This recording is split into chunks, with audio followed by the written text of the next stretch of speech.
Thanks, Kristen. Good evening again. Welcome council staff and delegates to the regular council meeting of Marmorant Lake for Tuesday, February the 17th, 2026. And we are being streamed live. And a very special welcome to our staff that are here in attendance to receive long-term service award. So I'll start the meeting and I'll read the land acknowledgement. We are meeting today on the traditional territory of many nations, including the Huron-Wendat, Anishinaabe, and the Haudenosaunee peoples. We acknowledge our shared obligation to respect, honor, and sustain these lands and the natural resources contained within. We honor their cultures and celebrate their commitment to this land. We would also like to acknowledge the Mohawk and Algonquin nations whose traditional and unceded territory we are gathered upon today. Hastings County is situated on treaty land that is steeped in rich Indigenous history and home to many First Nations, Métis, and Inuit people. Thank you. So next on the agenda is a recommendation that the agenda for the regular meeting of the Council of the Municipality of Marmorant Lake for Tuesday, February the 17th, 2026 be approved as presented. Can I have a mover and a seconder? Eric, second. Ron, any comments? All in favor? That's carried. So we're going to move into presenting the awards. I think what we'll do, John is going to join me at the front, and we're going to have staff line up behind the staff board.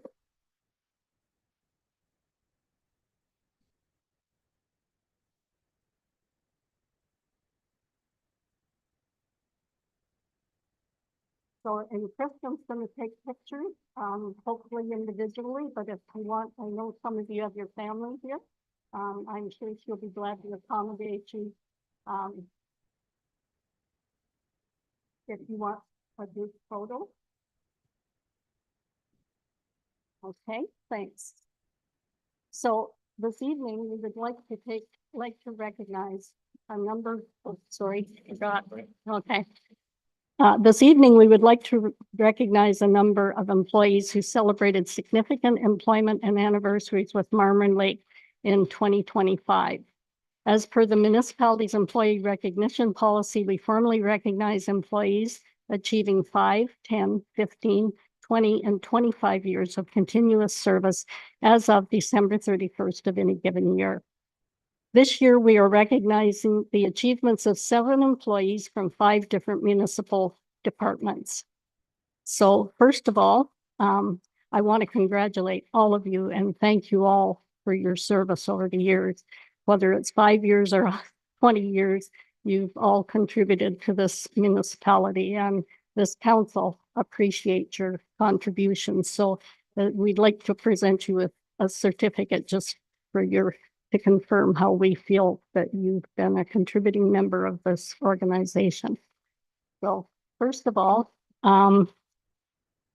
we'll have Kayla, Manager of Environmental Services, come forward. It looks like we're a little overdue in presenting this. I think we're overdoing a lot of them. But I think, Kayla, you have 12 years, but anyway, yeah. Anyway, so that's your certificate. Okay.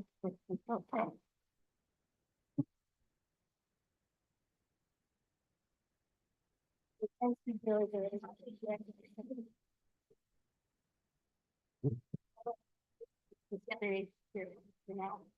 And next is Jamie of Environment. And this is a 20-year certificate. Whoa. Thank you.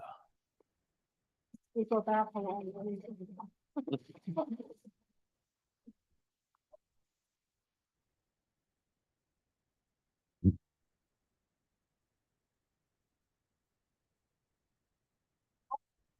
Ryan Staley.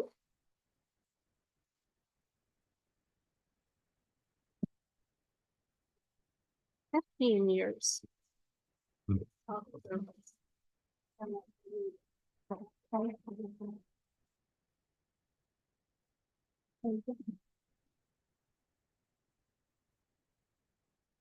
Willie, you're next.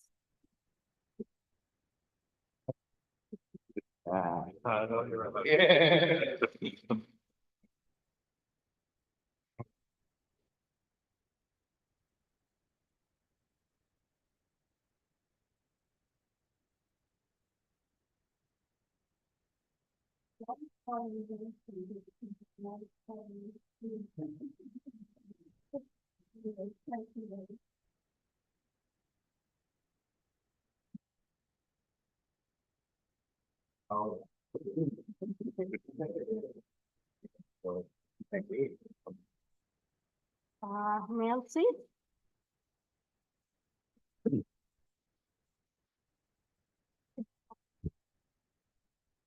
Thank you. And congratulations. Thank you.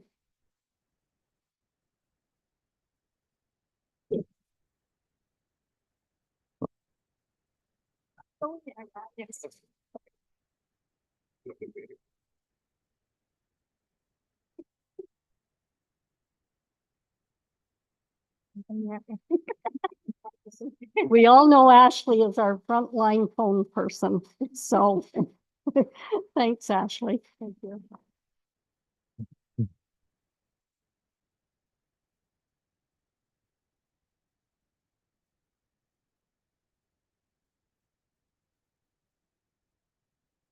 And last but not least is Eric Armstrong.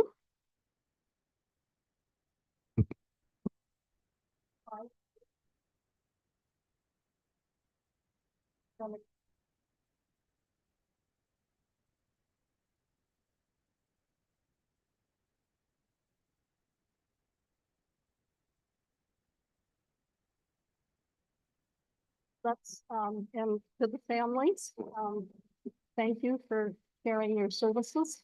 Anyway, let's all round of applause for this group of.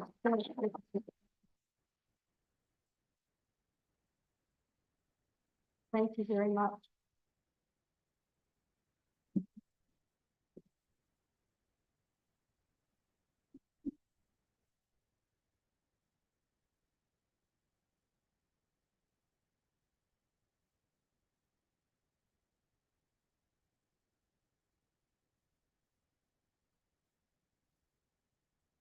We're going to take a couple of minutes if some of you want to go. So it's, you're free to, you've had a long day.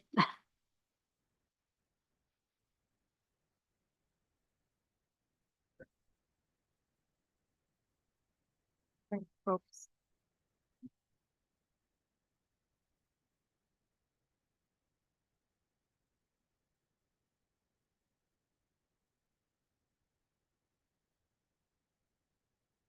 Bye.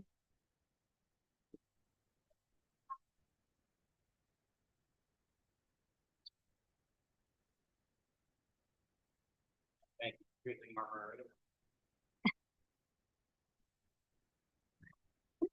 Anyway, let me know when you're ready, Kristen. Go ahead. Okay, thank you. So that was very nice, that we could do that. It was long overdue. So hopefully we'll keep it on track now for each year we can do them. So anyway, next, is there any declaration of pecuniary interest? Being none. Next is the mayor's report. February 3rd, I presided over the regular meeting of Marmor Lake Council. February 9th, I traveled to Kingston to attend the Southeast Health Unit meetings on Tuesday, which was February the 10th, and I attended the special closed Southeast Health Unit meeting. And at 1 o'clock that day, I attended the governance meeting. February the 13th, I attended the office to sign documents. February the 15th, I attended the Polar Plunge event organized by Ron Fudge at Booster Park. Great participation and attendance. Thank you to Ron and his team of volunteers. Also, thanks to our fire department for keeping everyone safe, and the Lions Club for their hot chocolate and hot dogs. The weather was perfect, and I understand $3,000 was raised, which will be donated to the 2 local schools. Huge thank you to everyone for making the event a success. February the 16th was Family Day, and I attended the community events at the community center. Thank you again to all our great volunteers who make these events happen. For Family Day weekend, there were numerous events organized by volunteers and supported by many businesses and sponsors. The events were free and a great opportunity within our community. February the 17th, this morning, I attended the Hastings County Planning and Development and Finance Property and Personnel Committee meetings. Budgets were presented at both meetings. That was in Belleville. From there, I attended the Mayor's Luncheon sponsored by the Chamber of Commerce in Madoc Township. And due to the lengthy meetings at the county, we arrived late, but were given the opportunity to speak about our individual municipalities. At 5:30, I chaired the planning meeting for Marmor Lake and now the regular meeting of council. So next on the agenda is our delegation. You see here, this one.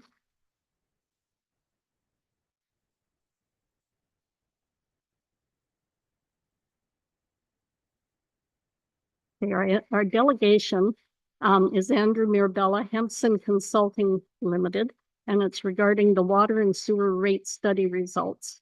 So I'll turn it over to you, Andrew. Welcome. Great, thanks, Mayor and members of council. Assuming everyone can hear me. So today's meeting is about the presentation of the water and wastewater rates, which effectively support the preparation of the water financial plan, which is a requirement to the ministry to support your drinking water license renewal application. So today's presentation, let me just share my screen so you can see that. Okay, so everyone see the presentation on the screen? Yes. Okay, great. So just a couple things we're going to discuss, just an overview of the background information in terms of the study, why we were retained. I'll go through the rate setting approach and just a high level overview of the asset replacement value and the assets in which the municipality is responsible for maintaining, particularly as it relates to water and wastewater.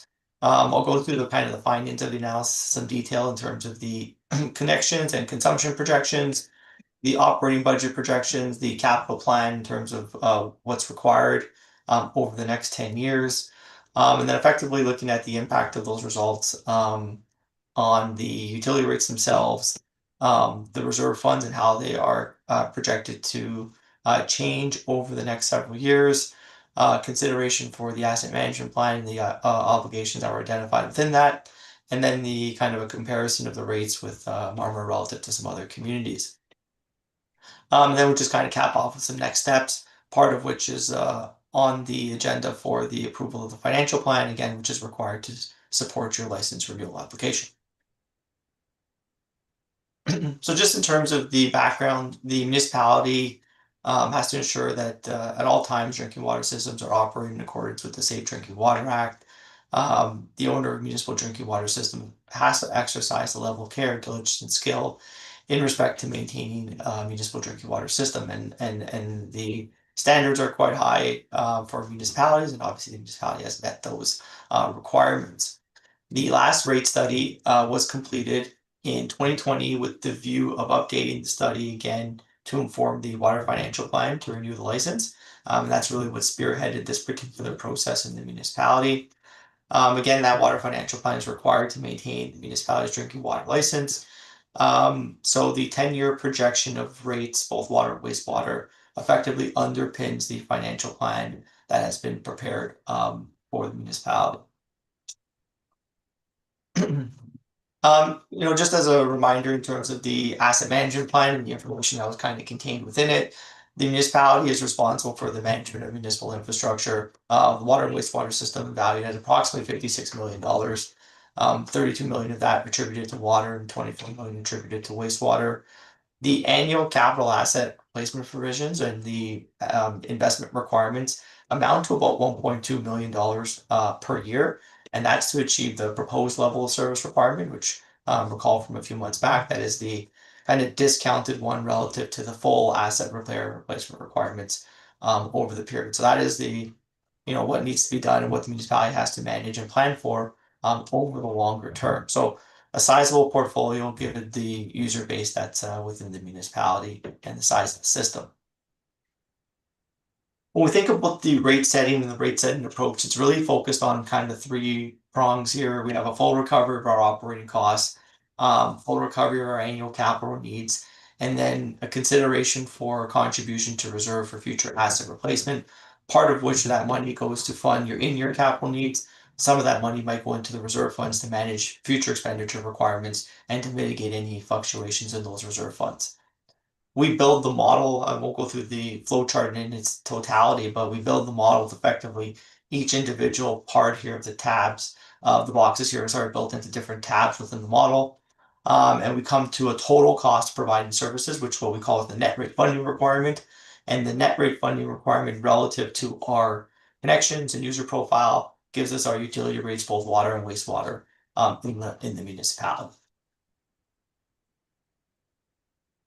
So kind of key assumption number one is we look at how flows or billed water is going to change in the municipality relative to growth. So the last several years here of billed water consumption is shown in red, and then our forecast is shown in green for the purposes of this analysis. You'll notice kind of a bump up in flows from 2020 to 2021, partly because the new meters have come in place, which were more accurately reading the services. But since then, there's been some change in the billable rates, billable water. It's kind of maintained from 21 to 23, and then kind of jumped up a little bit in 24 and 25. For the purpose of this analysis, we're kind of taking the last couple year trend line and kind of smoothing that out and maintaining that generally over the period, with some increases in billable water towards the latter end of the period as the municipality does continue to grow a little bit. Although some modest growth has occurred, we still assume there will be some growth in the community that are going to come onto the system. And that maps out to about 130,000 cubic meters of water that'll be billed in 2026 and over the next couple of years each year. The next step is kind of looking at the operating budget and the operating forecast. This graph shows a couple things. One, it shows the annual operating expenditures, and then it also tracks the debt in the municipality for water and wastewater, in this particular case, the water services, over that period. And we see the operating costs are projected to increase over the period. We see kind of a bit of a decline in our debt in 2031, which shows a reduction in operating costs, and then it kind of picks back up over the period.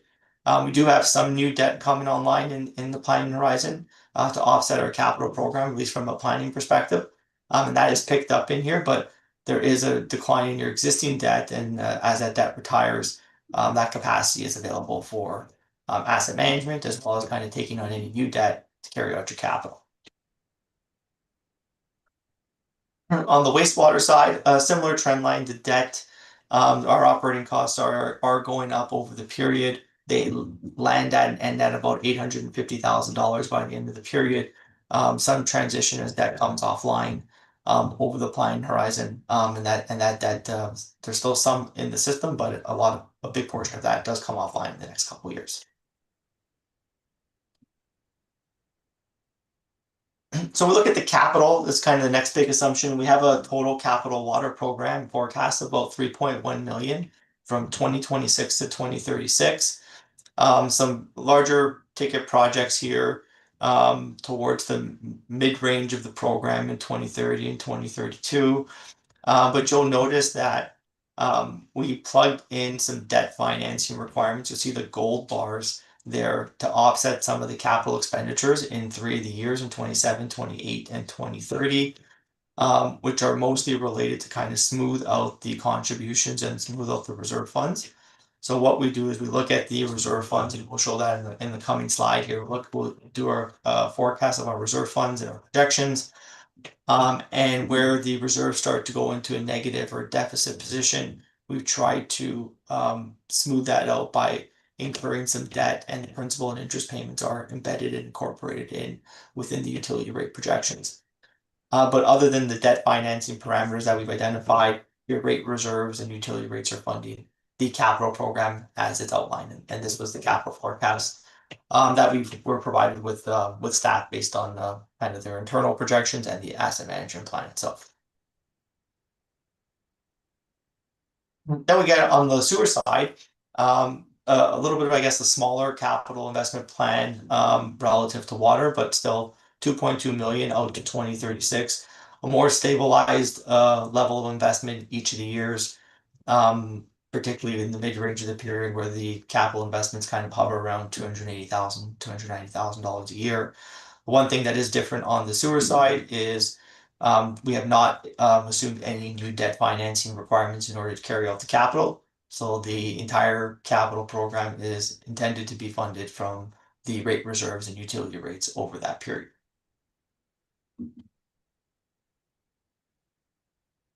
So in order to kind of move towards or continuing to move towards cost recovery, we wanted to kind of map out what our capital investment is relative to the asset management contributions that were identified in the plan. So we see our gold line is our capital investment, and the green line is our asset management requirement and obligation relative to the AMP. So right off the bat, I mean, there's certainly a gap from where we currently are in our capital investments relative to where we should be. But through this planning horizon over the 10-year period, we're effectively trying to narrow that gap and hit our 10-year annual investment requirement. And the green line or annual contribution does increase with inflation, but our capital investments are also trying to kind of catch up to that, including any inflation provisions.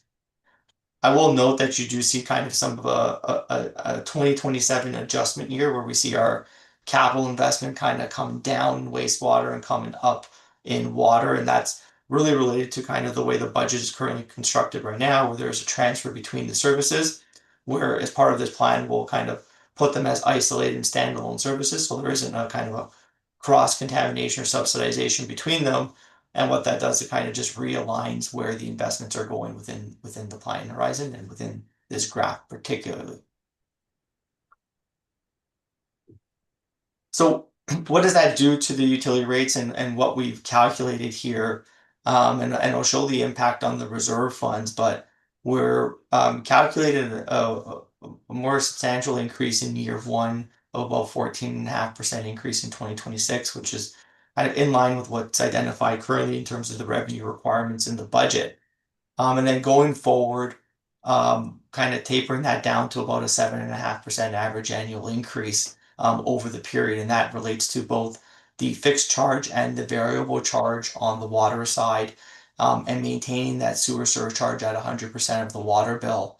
But we do see this graph showing the rate increases in terms of the percentages, but also the impact on a typical metered household consuming 200 cubic meters a year. And I do appreciate that those increases to the household kind of do add up over the period, but those are kind of identified as the needs here in order to manage the system over the long term. And I'll put this slide in context to the reserve funds and the management of our reserve funds, where we see here, the reserve fund balances both water and sewer combined. The water reserve is in green and the sewer reserve is in gold. And then obviously the kind of the total combined value of them. But generally speaking, right now, the water reserve is in a deficit position. And we're trying to get out of that deficit position in the short term, where we achieve that in 2028. And then the sewer reserve is slightly healthier, but does kind of eliminate a little bit throughout the period, but both of them kind of stabilize throughout the 2030 to 2032 period, then kind of start to grow after that. So really the first kind of 5-6 years of this program, we aren't seeing too many changes in terms of our utility rate reserve fund, and it's really about managing the systems, managing the operations, really undertaking a lot of the necessary capital has perhaps been deferred in more recent years. The accumulation of funds towards the latter end of the period, that is a combination of a couple factors. One, just as we start to get towards the end of the period, the capital plan and is a little less known. So we do have a little bit more kind of accumulation of funds at the end of the period, but certainly, as things kind of progress, we would expect that picture to change, particularly towards the last years of kind of 2035 and 2036. We've shown kind of that red line, which is what we call kind of a minimum balance, and this is just for reference purposes. But what we see in some other communities in terms of what the minimum balance that one would hold for a system, and that looks at 6 months of operating costs, and that number could range between 2 and 12 months. And then a percentage of your asset replacement value to be on hand, and that number again can range between 1 to 4%. And we kind of picked somewhat of the in-between value just for kind of illustrative purposes, but part of the point being that we don't really hit any minimum or kind of come close to that really in terms of until the end of the planning horizon. So the municipality is trying to manage a pretty lean forecast here, but trying to manage the capital investment requirements and the operating costs of the system. So then just kind of to put that into context of what the bills are in Marmaron Lake relative to some others, and the current rates that are in place are quite comparable and comparable to a lot of other communities. And similarly, even after the 2026 proposed rate increases are included, it does put you still towards the mid to high end of some other communities. And this is just a sample of what others do. Just a couple caveats in here. Obviously, this is just strictly looking at the utility rates. There's a lot of other factors that go into the cost of delivering the services. One being the economies of scale of the system and how many users you have. Others being the type of system itself, what their capital investments are, how far along they are on their asset management life cycle. And some of these communities we know of are going through utility rate exercises as well, which aren't public yet, but may increase or may change that trajectory in the coming years. But the rates as proposed would put them kind of leapfrog, I guess, Sterling Rodden in terms of the rates, but still less than Bancroft and Catamount.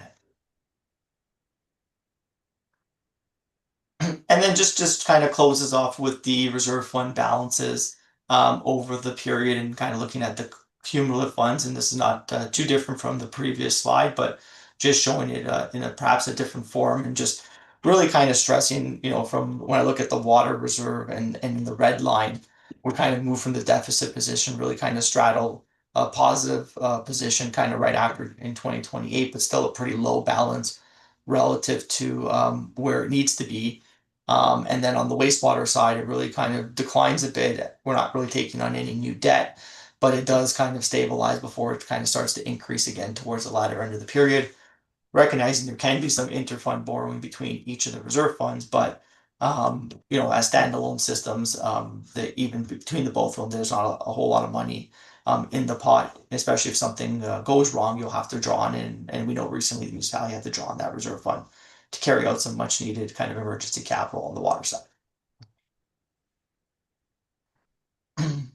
So that kind of overviews the technical side. Just as an overview of the water financial plan, the system is considered to be financially sustainable and provide safe drinking water, obviously for the short and long term here. The plan has to be made available to the public, so we encourage obviously the financial plan to be posted on the website. They are living documents, so what's included in the financial plan can be changed and modified. And we always encourage to continue to review that plan and compare the accuracy of those projections with the actual results each year. And then council passed and approved the plan and necessary resolutions to make sure that plan can be put on the license renewal application that the Public Works Environmental Services is doing for their drinking water licensing. So that does conclude my presentation, and happy to answer any questions, or if staff have any comments on my presentation, happy to hear them. Thank you, Andrew. Any member of council have any questions? Go ahead, Eric. Just a quick question. You kind of touched on it at the end related to our reserve fund. How does this forecast account for unforeseen expenditures or unexpected failures within the system? How do you forecast that into the targeted reserve fund balances? Yes, through the mayor, that's an excellent question. So the capital plan is identified as projects that we know of. Any anticipated, or I guess not anticipated, that's not the right word, but any projects that come in that we weren't anticipating, you would effectively be using your reserve funds to draw money from there to pay for those projects that weren't planned for. So it would just put continued downward pressure on the reserve fund. You have the ability to use debt and fund those projects through principal and interest payments over the longer term. But we haven't buffered in it like a unallocated capital line, for example, to capture as a catchment for projects that we don't know of. But there are line items for just capital, like water main linear replacement programs. So there is a line item in the capital for that, but it's not a unallocated expense line for clarity. That help? Yeah, thank you. Just one other question. You touched on it when you presented to us previously in third-party government grants and funding that was available. I know in that forecast you don't reference it in here, but you were using a very, very small number for what that forecast was. Was that number that you used previously what's built into this forecast? Yeah, and through the mayor, most of the government funding component was on the tax supported side, on the utility rate side. We built in kind of what was needed on the proposed level of service, which was a discounted amount anyways. But we haven't included any additional government funding. Certainly, if they do come about, and we can use that or apply that towards any of the capital projects, then that's a bonus in terms of the reserve funds, and that'll just help put yourself in a somewhat fiscally better position, or negate the need to use the debt that we've identified too. Thanks, Andrew. Anyone else have any questions? Being none, well, thank you very much for your delegation. Oh, Mike, did I see your hand? Go ahead. Andrew, do we have to pass this as it is to qualify for our license going forward? Just from the sounds of it and the written memo that you sent us and the information, this has to be done now going forward, or we can't get a water license. Is that correct?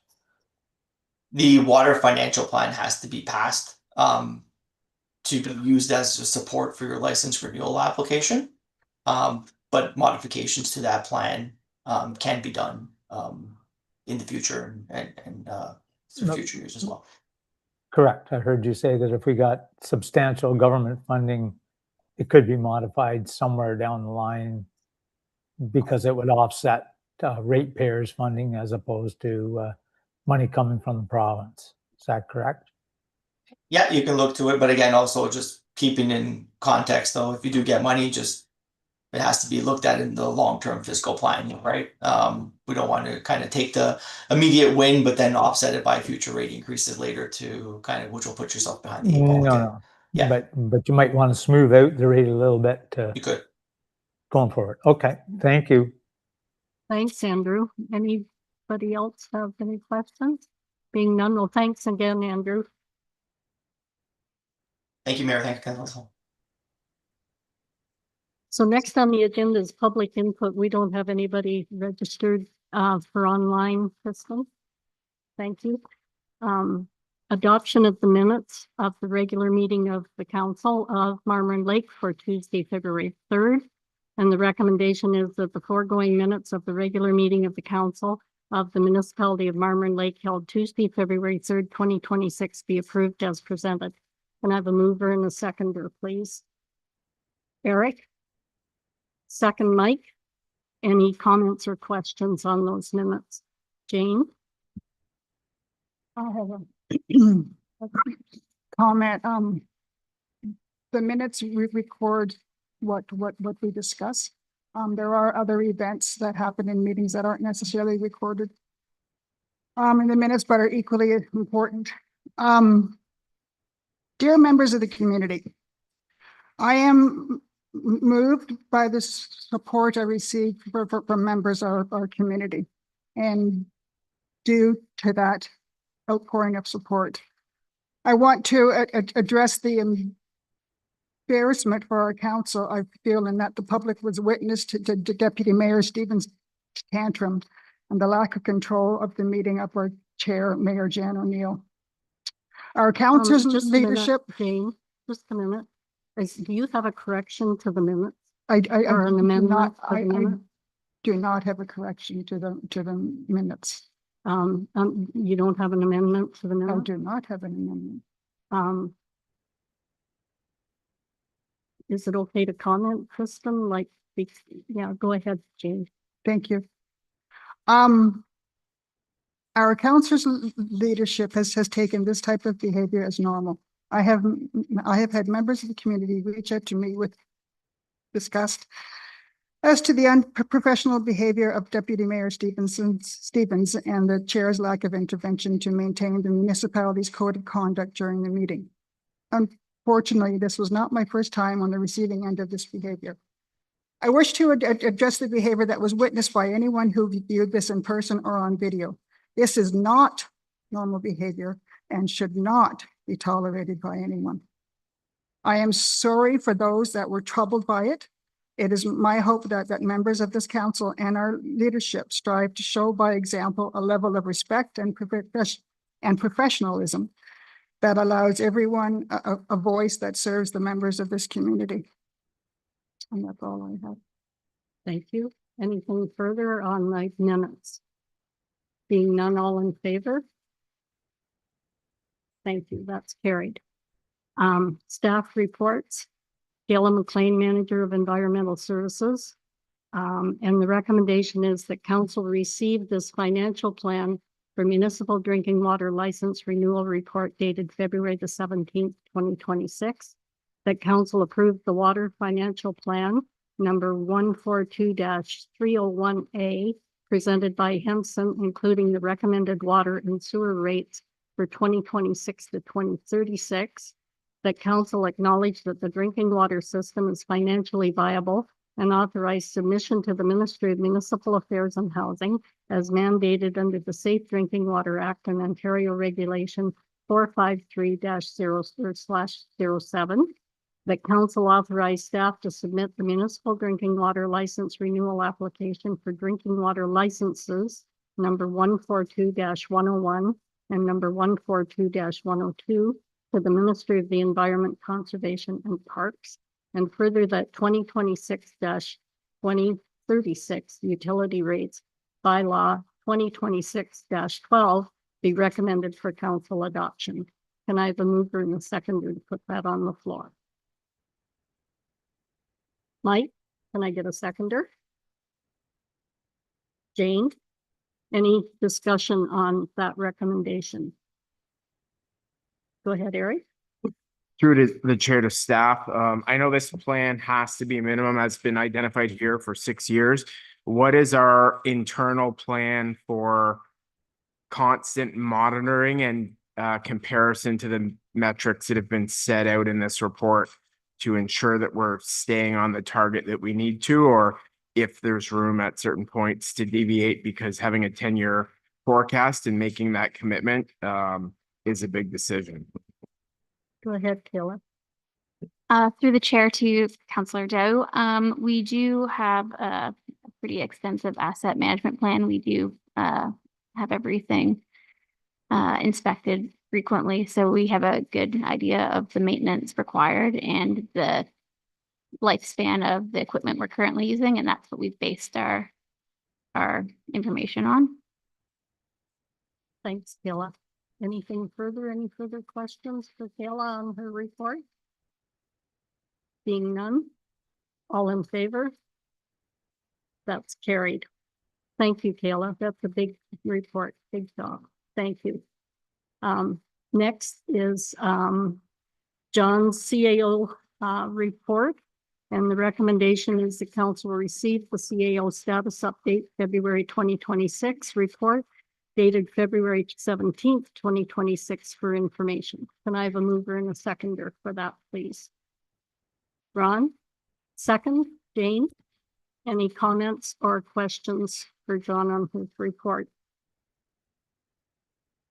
Being none, all in favor? That's carried. Thank you, John. Correspondence for direction. Hastings County Council report of January 29th, 2026. And the recommendation is that council receive the report for information. I have a mover and a seconder, please. Mike, second. Ron, any comments, questions? All in favor? That's carried. Eastern Ontario Wardens Caucus, January 2026 newsletter. And the recommendation is that council receive the newsletter for information. Mover and a seconder, please. Ron, second. Mike, any comments or questions? All in favor? That's carried. Building Inspection Services Board, revised 2025 reports, and the recommendation is, or wait, let me back up here, revised April 2025 BISB report and revised December 2025 BISB report. And the recommendation is that council receive the reports for information. Can I have a mover? Ron, second. Eric, any questions, comments or questions? Go ahead, Mike. Just like to note that we got over $8 million in new construction in the municipality up to the end of the year, which I think is pretty good. So that's new people moving in, I presume, or people updating their houses. I just think that it's more money to the base of our community and more people moving in. So thank you. Thanks, Mike. Go ahead, Ron. Yeah, I just want to make a comment. I talked to Richard this morning. And he mentioned we're down a bit from last year. And it's slow right now too, but I just want to make a comment. It's down from last year. Thanks, Ron. Anything further? All in favor? That's carried.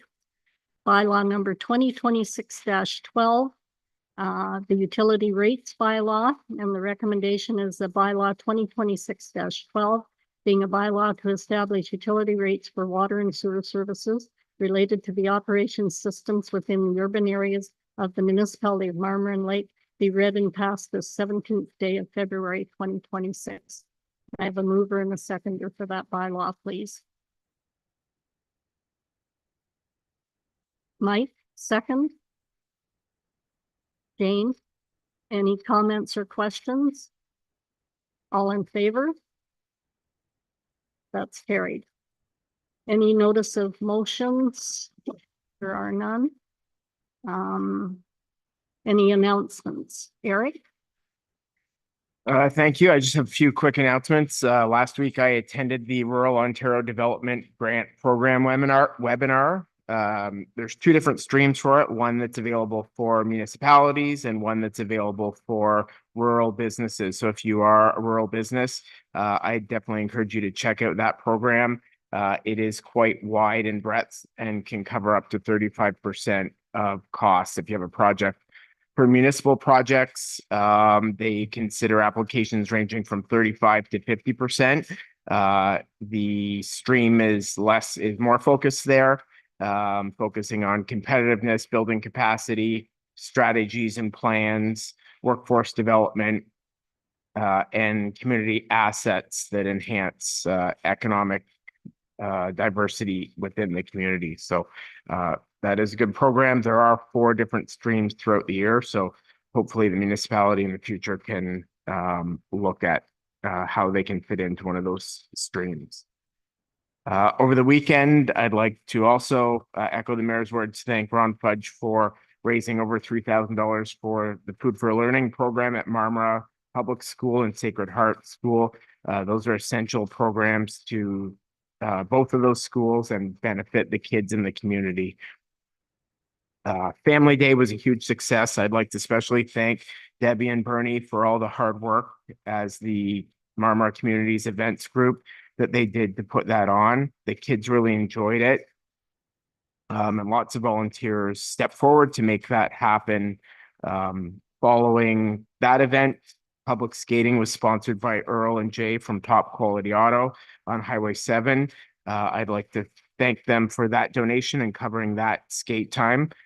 In my whole time living here, I don't think I've seen more people on the ice than that ice time that they sponsored. So it was amazing to see so many families come out and experience our arena, which has never looked better thanks to Jeff and his team and all the work that's recently been done there. Following the free skating, the Marmora Pro Valley Lions provided a delicious spaghetti dinner. Again, this was free. And it just highlights the generosity of all of these people who made Family Day so special for members of our community by providing free events. I'd like to remind the public that we have a special public meeting coming up on Thursday, February 26th at 6:30, where you can provide feedback on the budget. Your voice matters, and this meeting is your chance to share your priorities, your feedback, your concerns and suggestions for 2026 operating and capital budget plans. Your deadline to submit a written letter or to register to speak online is noon on Friday, February 20th, or you can attend in person as well. If you're not comfortable sharing publicly, you can reach out to me or any of the other members of council. Personally, I'm available via phone, email, or we can set up to have an in-person chat. I truly do want to hear from the residents on their priorities for this budget. So I'd encourage you to please reach out. Thanks, Eric. Anyone else? I'd just like to, I was going to mention the special budget meeting at 6:30 on February 26th. And again, it's important that we know what you're thinking in reaction to the draft budget that's being presented. And February 27th is Women in Wellness, an event that is being put on at Crescent Care, which I will be attending, and anyone else can attend as well. It's important there are our senior people, and they're the ones that have committed to our community and dedicated to our community. And I think it's really interesting and important that they be recognized for their contribution. And that's just one small way that we can identify with them. So anyway, anyone else? Nothing more. So next, we're going to convene into closed session, and the council will proceed into a closed meeting session. I'd say 6:25. Under the Municipal Act 2001, Section 239(2)(b), personal matters about an identifiable individual, including municipal or local board employees. B, labor relations or employee negotiations regarding policy enforcement. B, personal matters about an identifiable individual, including the municipal or local board employees, and B, labor relations or employee negotiations policy enforcement. Can I have a mover and a seconder to go into closed session? Eric, Ron, second, all in favor?